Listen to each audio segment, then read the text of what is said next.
বিসমিল্লাহির রহমানির রহিম। Dear friends, আসসালামু আলাইকুম। আমার অন্তর থেকে কথা হইলো যে এই আমার পাশে দেখতে পারতেছেন, এই একটা একটা মানুষ, মানে এটা অল্প একটু পাগলা টাইপের, কিন্তু অসুবিধা নাই। এই লোকটা একটা বিয়া করবো, সেরকম একটা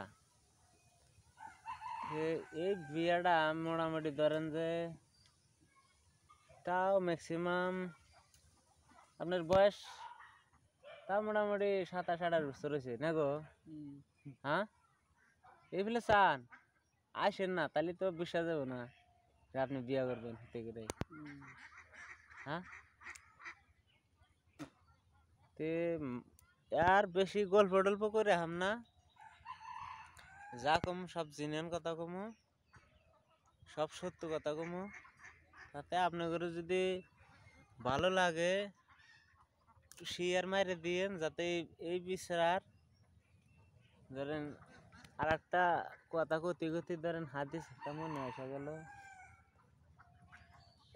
ইসলামে বিয়া করে যদি না মারা যায়, যদি বিয়া ছাড়া মারা যায়, তাহলে এই আল্লাহর যতই পাগল থাক আর ছাগল থাক, এর কপালে আল্লাহ ভালো জানে, আমি জানি না কিছু। তবে আমার মতে মাড়ি সম্পত্তি থাকা অবস্থাও যদি একটা বিয়া না করে হারে, এই বিষরা কিন্তু জাহান নামে যাবে। এটা আমার কথা না, এটা আল্লাহই কইছে। বিয়া বিয়া একটা কিন্তু খরচ। হ্যাঁ, এটা ইনা আঙ্গের বানাই না কথা না, ইনা কথা ধরেন যে আজকে এই লোকটা আজকে মোটামুটি তাও 3-4 বছর ধরে বিয়া করবার চা। হ্যাঁ, কেউ ওই পাত্রী টাত্রী দেয় না।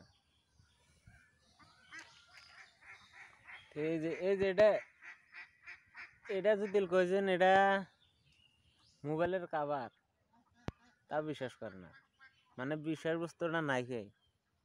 আমি কইছি যে একটা ভিডিও করবো আপনাকে দিয়া, আর আপনাকে 3 মাসের ভিতরে আমি ইনশাল্লাহ বিয়া করা দেবো। তারপরে সে রাজি হয়েছে।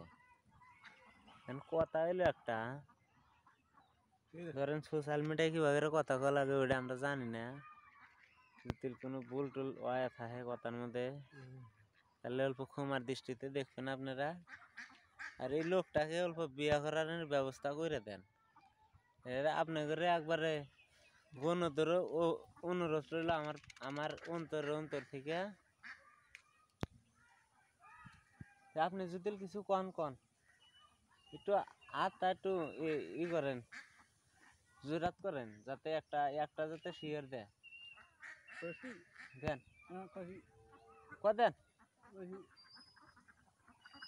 এই যাই রে না করলে দিব না তো, আর আপনার বিয়ে হবো না, কিভাবে হবো? হ্যাঁ, বিয়ে করছেন, মারা গেছে।